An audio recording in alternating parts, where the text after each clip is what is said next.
Bismillahirrahmanirrahim. Assalamualaikum warahmatullahi wabarakatuh. Bagaimana kabarnya hari ini anak-anak? Semoga selalu dalam sehat dan selalu tetap semangat untuk belajar yang lebih baik lagi. Untuk materi hari ini yaitu kita akan membahas tentang keberagaman budaya Indonesia. Negara Indonesia memiliki wilayah yang sangat luas dan hal ini mempengaruhi keanekaragaman masyarakat Indonesia. Anak-anak, perlu diketahui juga bahwa Indonesia terdiri dari banyak suku, ya. Hampir setiap suku bangsa memiliki budaya tertentu. Keragaman budaya itu adalah kekayaan bangsa Indonesia, ya. Kemudian, apa sih yang dimaksud dengan suku bangsa? Nah, suku bangsa adalah kumpulan orang yang saling terkait melalui praktik, bahasa, kemudian juga budaya, dan tradisi bersama yang diwariskan dari satu generasi ke generasi berikutnya. Dikenal sebagai kelompok etnis, ya. Anak-anak, kalian tahu bahwa terdapat banyak sekali suku yang di Indonesia. Jumlah dan keanekaragaman suku di Indonesia memiliki lebih dari 1.300 suku bangsa, ya, yang tersebar di berbagai pulau. Ada 3 pulau yang sangat terbanyak, ya. Pulau dengan suku terbanyak yaitu ada 3. Yang pertama adalah Pulau Sumatera, yang kedua adalah Kalimantan, yang ketiga adalah Pulau Papua. Ini adalah 3 pulau yang sangat terbanyak dengan suku yang ada di Indonesia. Baik, kita lihat dari suku Jawa. Apa sih yang ada ciri-ciri dari suku Jawa? Yang pertama, suku Jawa berasal dari Pulau Jawa. Kemudian suku yang terbesar yang ada di Indonesia. Ciri yang kedua yaitu dengan bahasa Jawanya. Dan ciri yang ketiga yaitu ada tradisi, yaitu seperti ada wayang, kemudian juga batik, dan tarian kuda lumping.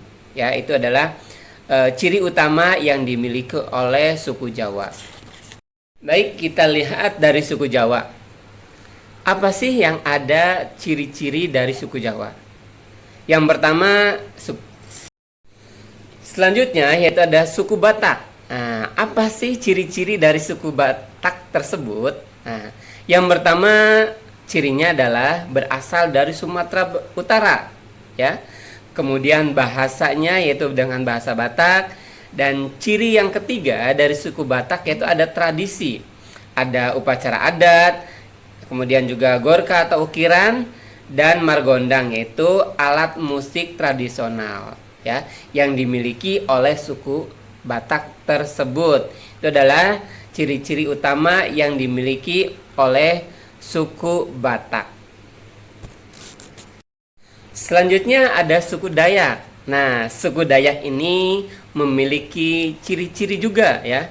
Ciri yang utama mereka berasal dari Kalimantan. Kemudian ciri yang kedua yaitu dengan bahasanya. Mereka beragam dengan bahasa Dayaknya. Dan ciri yang ketiga yaitu dengan tradisi. Mereka mempunyai tarian mandau, kemudian juga ada upacara adat tiwa, kemudian mereka seni ukir, ya. Itu adalah ciri-ciri dari suku Dayak. Selanjutnya yaitu ada suku Minangkabau. Nah, suku Minangkabau juga memiliki ciri-ciri khas utama dari Minangkabau. Ciri utama yaitu berasal dari Sumatera Barat, kemudian juga bahasanya dia memiliki dengan bahasa Minangkabau. Dan yang ketiga cirinya dia mempunyai tradisi yaitu sistem matrilineal, kemudian juga ada rumah gadang dan upacara adat pernikahan yang khas. Itu yang dimiliki dari suku Minangkabau ya.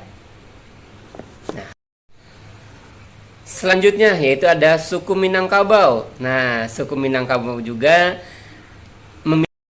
selanjutnya yaitu ada suku Asmat.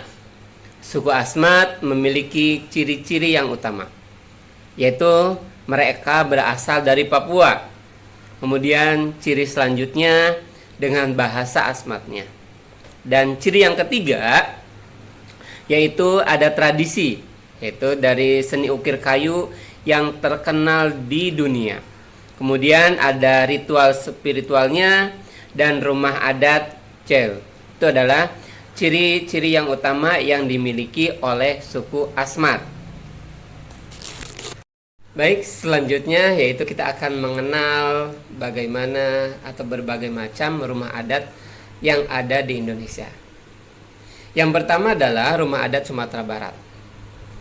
Rumah Sumatera Barat yang paling ikonik adalah rumah gadang, yang juga dikenal sebagai rumah bergonjong ataupun rumah banjuang. Nah, rumah gadang ini memiliki ciri khas berupa atap yang menjulang tinggi, kemudian juga menyerupai tanduk kerbau ataupun konjong, dan struktur rumah panggung dengan kolong, yaitu adalah ciri khas dari rumah adat dari Sumatera Barat. Rumah adat selanjutnya yaitu ada rumah adat Aceh yang disebut Rumoh Aceh atau Krong Bade, yang merupakan rumah panggung tradisional dengan tiang kayu yang kokoh. Rumah ini biasanya memiliki 3 bagian utama. Ada serambi depan, serambi tengah, dan serambi belakang. Rumoh Aceh memiliki ciri khas, yaitu rumah panggung. Nah, dibangun dengan tiang kayu yang kokoh menjulang beberapa meter dari permukaan tanah. Kemudian dari tiang kayu ini tiang yang menyangga rumah dari kayu yang sangat kuat dan tahan lama. Kemudian bentuknya persegi panjang. Rumoh Aceh memiliki bentuk persegi panjang yang memanjang dari timur ke barat. Kemudian dari serambi, terdapat serambi depan, ada serambi tengah, dan serambi belakang yang berfungsi sebagai ruang serbaguna dan tempat berkumpul. Kemudian ciri khasnya lagi yaitu tanpa kayu ya. Rumah adat Aceh ini terkenal karena menggunakan pasak atau pengikat dari bahan alami. Baik, selanjutnya yaitu ada rumah adat Baduy. Nah, rumah adat Baduy ini disebut juga Sulah Nyanda, yaitu adalah rumah panggung dengan ciri khas atap yang merebah ke belakang seperti orang bersandar. Nah, rumah ini dibangun dari bahan alami seperti kayu, bambu, dan daun nipah. Suku Baduy yang mendiami wilayah Banten menggunakan rumah adat ini untuk tempat tinggal dan sebagai simbol identitas budaya mereka. Kemudian ciri-ciri rumah adat Baduy ya, yaitu ada atapnya. Ciri khasnya adalah atap yang merebah ke belakang menyerupai sikap bersandar ataupun kalau disebut nyanda ya. Nah, bahan terbuat dari bahan-bahan alami seperti kayu, bambu, daun nipah, dan batu sungai. Kemudian panggungnya, rumah ini dibangun atas panggung dengan ketinggian minimal 60 cm. Kemudian orientasinya, rumah adat Baduy ini menghadap ke selatan. Kemudian apalagi dalam ruangan.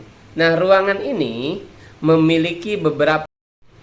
Baik, selanjutnya yaitu ada rumah adat Bali. Rumah adat Bali memiliki beberapa nama dan fungsi seperti aling-aling yang berfungsi sebagai pembatas, Bali manten untuk calon pengantin, dan Bali gede untuk acara besar.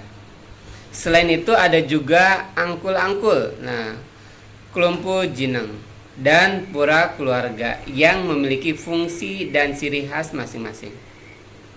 Rumah adat Bali dan fungsinya yaitu aling-aling sebagai pembatas antara area dan angkul-angkul, yaitu melambangkan energi positif. Angkul-angkul ciri khasnya adalah rumput yang berbentuk candi bentar. Balai manten yaitu tempat calon pengantin untuk bersiap-siap, letaknya di sebelah utara. Balai dauh yaitu ruangan untuk menerima tamu dan tempat tidur remaja laki-laki. Balai sekapet, gazebo kecil yaitu dengan tempat tiang untuk bersantai keluarga. Balai gede, bangunan besar untuk upacara adat dan pertemuan keluarga. Baik, dari materi yang Bapak sampaikan dari awal sampai akhir, Bapak akan menyimpulkan bahwa keragaman ini menunjukkan adanya kekuatan ya dan keindahan toleransi dan persatuan serta meningkatkan rasa identitas nasional. Penting bagi kita khususnya generasi muda ya untuk terus melindungi, menghargai dan mempelajari keragaman ini. Agar apa? Agar budaya suku bangsa Indonesia tetap lestari di tengah arus globalisasi. Dengan demikian, kita dapat menjaga perdamaian dan memperkokoh persatuan kita sebagai negara Indonesia yang heterogen dengan mengakui dan menghargai perbedaan antar suku bangsa. Demikian materi yang bisa Bapak sampaikan hari ini. Semoga anak-anak bisa memahami ya. Kemudian pelajari lagi apa yang tadi Bapak sampaikan. Sekian dari Bapak untuk materi hari ini. Bapak akhiri. Wassalamualaikum warahmatullahi wabarakatuh. Demikian materi yang